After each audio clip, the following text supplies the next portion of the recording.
Magandang araw sa inyong lahat, mga Pilipino na nandyan sa Australia at New Zealand. Alam niyo na lahat kung ano ang nangyari. Yung tatay ko, si former President Rodrigo Roa Duterte, ay inabot ng Administrasyong Marcos sa mga dayuhan at ngayon ay nasa ICC sa Netherlands.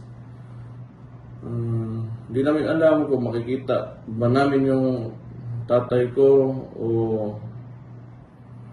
makakalabas pa ba siya sa kung sakali makulong siya o ano man. Hindi talaga namin alam ngayon. Pero gusto ko lang magpasalamat sa inyo sa lahat ng suporta na pinapakita nyo.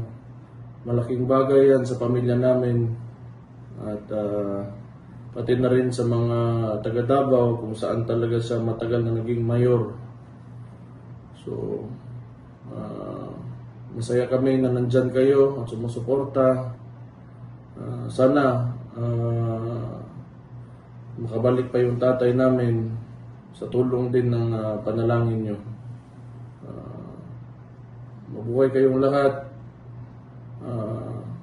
Patuloy lang kami dito hanggat sa nandyan kayo sa likod namin na sumusuporta.